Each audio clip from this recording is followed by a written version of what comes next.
요거 조금만 잡아줄까? 싫어. 재미있게. 재밌으니까 재미있게.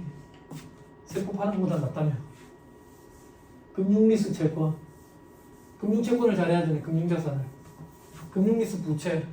금융부채를 잘해야 되네. 전체적인 틀만 한번 보여줄까? 싫어요. 그래도 보여줄게. 뭐 언제는 좋다고 한 적이 있어요.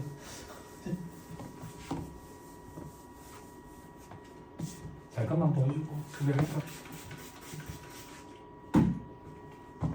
우리가 해야 되는 게 양이 많다 보니까 정리를 잘 못하면 항상 힘들어. 항상 힘들어. 들으면 알겠거든. 근데 문제를 풀 때도 정보를 활용하는 거예요. 근데 회계사무실에 경력이 많은 언니들도 그래. 경력이 많아가지고 들은 게 많아가지고 알거든. 근데 막상 일할 때 연발정산을 해야 되는데 소득세를 부가세를 막 떠올리고 있고 또 법인세 신고해야 되는데 막 소득세를 떠올리고 있고 그게 정리가 안 돼 있었어요. 체계적인 공부를 해본 적이 없었어. 자, 돈이 필요해. 돈이 친구가 돈 좀 빌려줘. 친구 아닌데 어떻게 하면 돈 빌려줄래? 사채증서 하나 발행해주라. 사채증서. 그래서 사채를 발행해준다고. 그럼 나는 발행자야. 사채증서를 발행하는 사람이 돈을 빌려오는 사람이거든. 그래서 회사에서 돈을 조달하는 방법이 두 가지가 있는 거야. 사채를 발행하는 거지. 돈 좀 어떻게 주주가 되라. 주식을 발행하는 거지. 그럼 저 사람은 여윳돈인 투자자라고. 저 투자자가 다른 회사에서 발행한 사채를 취득 보유하고 있는 경우를 채무상품 채무주권 이렇게 얘기한다. 다른 회사에서 발행한 주식을 취득 보유하고 있는 경우를 지분상품 지분주권 이렇게 얘기한다. 됐어요? 됐어요? 이걸 우리는 뭐라고 표현하는데 이걸 우리는 금융부채 이렇게 표현한다. 이걸 뭐라고 표현하는데 이걸 우리는 자본 이렇게 표현한다.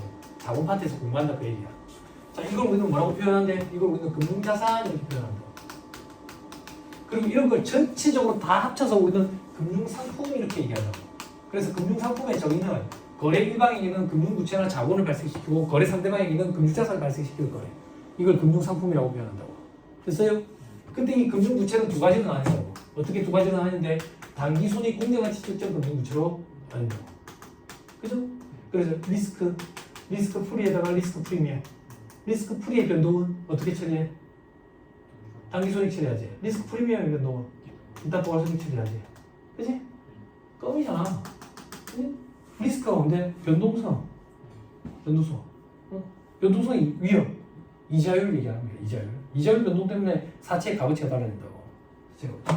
나머지는 뭔데? 나머지는 기타의 금융부채라고 표현하는데 이게 상각후원가 측정 금융부채야. 이렇게 두 가지는 나뉜다고. 그럼 여기도 두 가지는 나뉘어야 돼. 금융자산은 취득해서 보유하는 사람이 이렇게 나눈다고. 어떻게? 단기손익 공정가치 측정 금융자산. 그리고 상각후원가 측정 금융자산. 근데 한 가지가 더 있다고. 저기는 두 가지인데 왜 여기는 한 가지인데? 여기는 취득해서 보유하고 있으니까 갖고 있다가 팔 수도 있거든. 그걸 기타 포괄손익 공정가치 측정 금융자산. 그렇지? 뭘 갖고 있는데? 채무주권 아니면 지분주권. 그게 무슨 말인데? 사채 아니면 주식이라는 얘기지. 사채 아니면 주식이라는 얘기고. 예? 주식 분류할 수 있지. 분류 못한다고. 사업 모형에 원금과 이자라는 게 있어야 되는데 주식 원금과 이자라는 게 없지. 그지? 그럼 나머지는 분류할 수 있지. 됐지? 그럼 요거 분류할 수 있나? 요거 분류 못한다고. 근데 단 최초에 지정하는 경우에는 할 수 있어.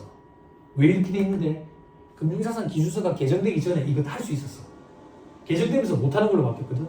저항이 심하니까 다만 최초 지정하면 할 수 있다. 그래서 여러분들 시험에 나오는 거는 지정할 수 있을 때를 근거로 해가지고 등장하는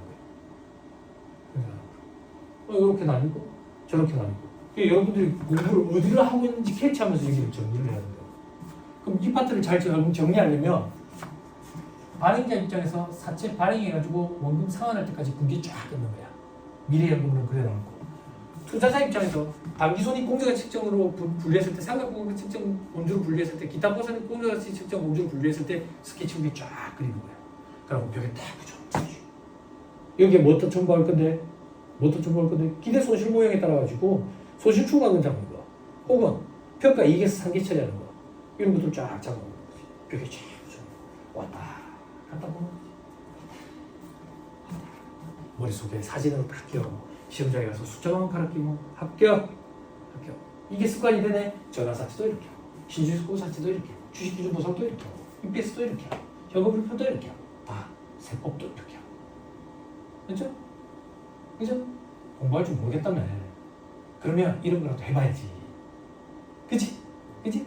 공부 방법, 자기만의 공부 방법을 모르겠으면 잘하는 사람 흉내내면 잘한다니까. 이렇게 하는 게 잘하는 거야. 그림을 그려가지고 집에. 아니 맨날 바꾸고 싶어. 귀신 나올 것 같아. 그러면 칠판 하나 사가지고. 칠판 하나 15만 원, 20만 원 하면 큰 거 사준다고. 거기에 보드마크로 쫙 매일 아침에 일어나면 몽롱한 정신에서 쫙 꿈속에서 풀었던 거 있잖아. 그걸 아침에 이제 토해내는 거야. 쫙. 그냥 하루 종일 이제 지켜보는 거야. 잘했네. 이렇게. 그리고 밤에 이제 또 꿈을 꾸고 꿈속에서 문제 풀거든. 아직 그 정도 단계는 아니에요. 꿈속에서 문제 풀어요. 그럼 아침에 일어나면 짜증나요. 꿈에서 푼 거야. 진짜 푼 게 아니네. 짜증이 확 난다고. 시험에 합격하면 떨어지는 꿈을 자꾸 꿔야. 합격을 했는데 군대 갔다 오면 군대 다시 가는 꿈을 꾸듯이 똑같아요. 트라우마지. 이래 해봐. 그러면서 내가 지금 상공 파트에서 사채 공부하고 있는데 여기구나. 여기 요거 하고 있구나. 지금 내가 상공의 자본 파트 여기 하고 있구나. 여기 학원에 다기손의 공사가 진짜 뭔지 여기 중에 요거 하고 있구나. 지금 요거 하고 있구나. 어디 하고 있는지 자꾸 다시 짚어야 돼. 그래야 정리라는 게 돼. 그래서 공부 잘하는 사람들은 목차를 본다잖아. 목차를 보고 뼈대를 딱 세워가지고 살을 붙이면 좋겠지만 아니 우리는 아직 그 정도 안 되잖아. 그러니까 자꾸 공부를 하면서 앞으로 와서 자꾸 봐야 돼. 여기구나. 그래 머릿속에 탁탁탁탁 방을 짜가지고 집어넣어야 된다고. 응? 뒤통수에 구멍이 있냐고 없잖아. 뒤통수에 구멍이 있어도 잭을 갖다 꽂아가지고 컴퓨터로 방 짜가지고 넣으면 될 거 아니야. 안 되잖아 그게. 매트릭스 2가 아직 안 되잖아. 우는 소리 좀 제발 하기 전에 해보고 우는 소리를 해. 하지도 않고 맨날 학원에 오면 쉬는 시간에 와가지고 공부 이 정도 했는데 안 되는 게 관종이야. 관심종자라고. 공부는 하도 안 하면서 점수는 잘 받고 싶고 그건 무슨 심보야. 안 그래? 이 시험을 뻘러온 거야. 답 없지. 해마다 많아. 그런 수험생이. 그런 범주에 안 들어갔으면 좋겠어. 그리고 올해 분위기 되게 좋아. 분위기가 뭐가 좋은데? 요 중에서 지금 나사 빠진 사람이 없어. 해마다 한 명씩 꼭 있어. 그 사람이 분위기를 망쳐놔. 놀자판으로. 저녁 먹고 집에 가면 느낀대. 차도 한 잔 먹을래? 내가 돈이 실리는데 내가 사줄게. 공부해. 학원에 왜 왔어?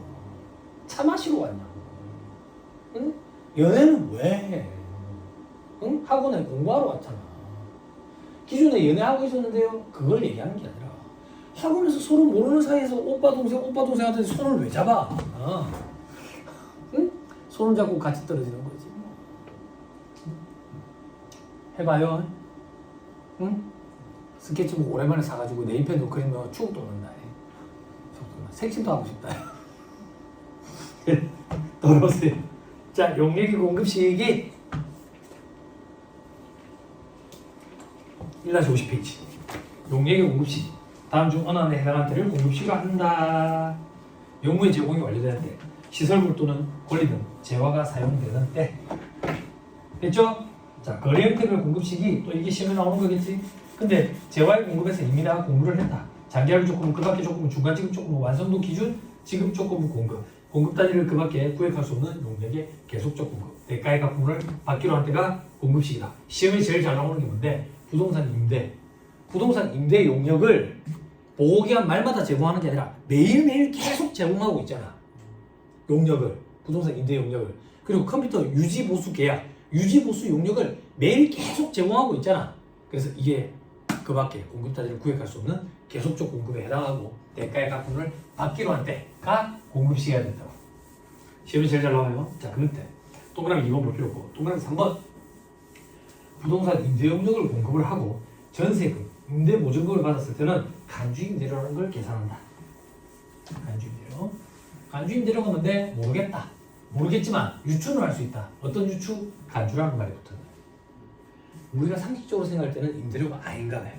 근데 임대료로 간주하겠다는 얘기지. 임대료로 간주하면 뭐 어쩌겠다는 얘긴데 과표의 숫자를 넣어서 과세를 하겠다는 얘기야.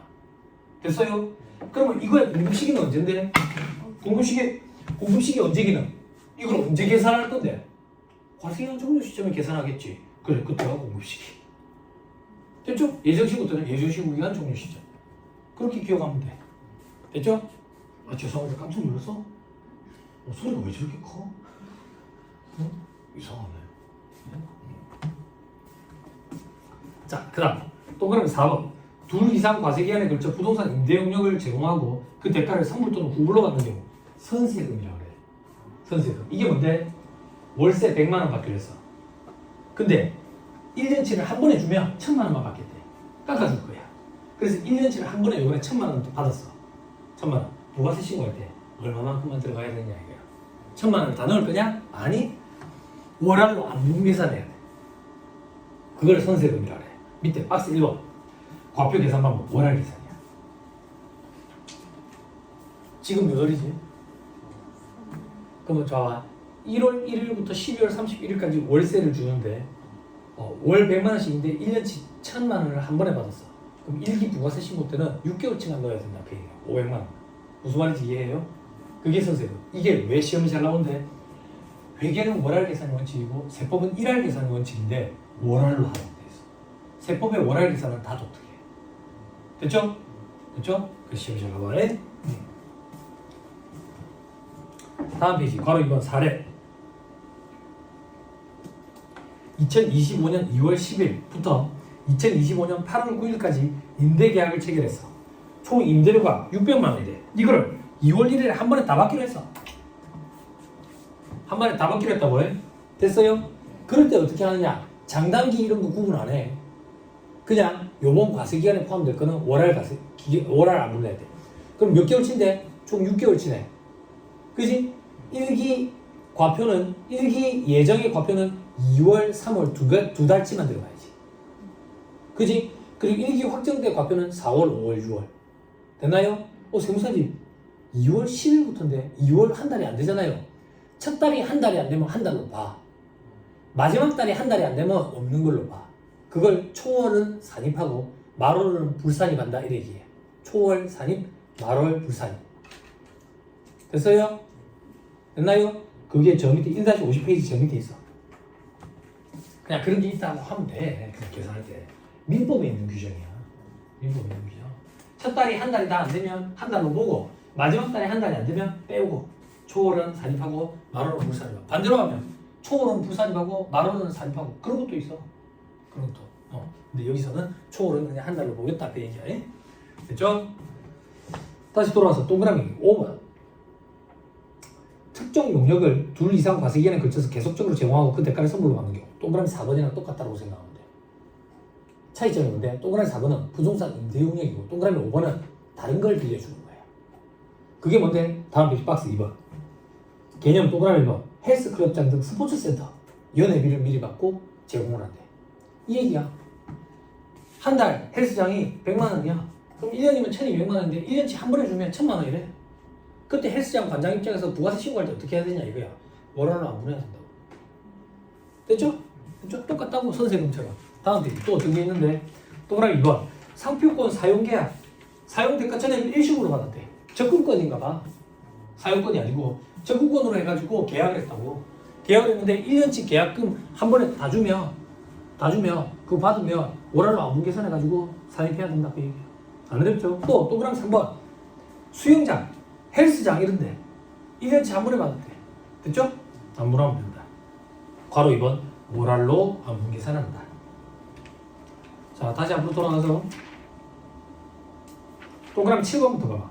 폐업 전에 공급한 용역의 공급시가 폐업일 이후에 들어갈 때는 또 똑같이 폐업일. 됐죠? 됐죠? 자, 그 다음 동그라미 6번.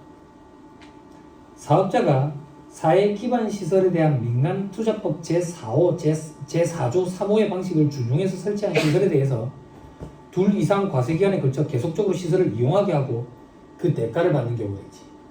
그지? 1-52페이지 박스 3번. 사회기반시설에 대한 민간투자법 방식. 사회기반시설의 준공 후 일정 기간 동안 사회기반시설의 소유권이 인정되며 그 기간이 만료되면 시설 소유권이 국가 또는 지자체에 귀속되는 방식. 뭐라고 돼 있어? 빌트, 오퍼레이트, 트랜스퍼 방식을 말한다 돼 있지. 그치? 이거 BOT 방식이라고 그러거든. 봐봐. 만들었어. 운영하다가 국가에 넘겨준다고. 그럼 만든 돈은 내 몫이잖아. 국가에 그냥 준대. 미쳤냐고 내가. 여기서 먹고 살 권리를 받는 거지. 아까 기부채납처럼. 기부채납처럼. 그러면 기부가 아니지. 대가를 받았으니까 공급이 이루어진 거야. 근데 그 대가가 돈이 아니지. 그치? 그럼 교환이지. 이 방식에 네 가지가 있어. BOT, BTO, BLT, BTL. 우리 우는 건 뭐지? 우는 거. 우는 건 OTL. 이거 아니야? 이거 맞지? 이런 거 요즘 애들 진짜 공부가 진짜 쓸데없는 거 진짜. 이거 우는 거 맞지? OTL 맞지? 아니야? 맞아? 응. 이렇게 네 가지가 있거든. 빌트 오퍼레이트 트랜스퍼, 빌트 트랜스퍼 오퍼레이트. 다 그게 그거야. 빌트 리스 트랜스퍼, 빌트 트랜스퍼 리스. 다 그게 그거야 다. 됐죠? 뭔데? 만들어 가지고 국가에 넘겨줄 거야. 그리고 나는 운영권을 받는 거지. 운영권. 그럼 봐봐. 나는 건물을 줬지. 건물의 공급이니까 부가세가 과세되지. 그럼 과표에 얼마를 넣을 거냐 이거야. 돈을 받았으면 돈은 금액만큼 넣으면 되잖아. 돈을 안 받고 운영권을 받았잖아. 그럴 때 과표에 얼마를 넣을 거냐 이거라고. 됐어요? 자, 보자.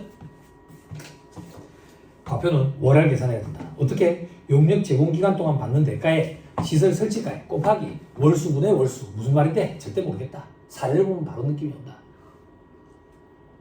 A가 B 소유 토지 위에 건물을 1200 주고 지어가지고 20년간 장사를 하다가 20년 후에 B한테 줄 거래. 그때 일기 예정 신고 기간에 B의 과표를 물어봤어.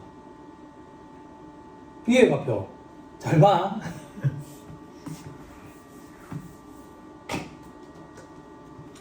A가 B한테 뭘 주는데? 건물 얼마짜리 줘? 1200. 이 1200은 A의 과표라고. 그지? B의 과표를 물어봐.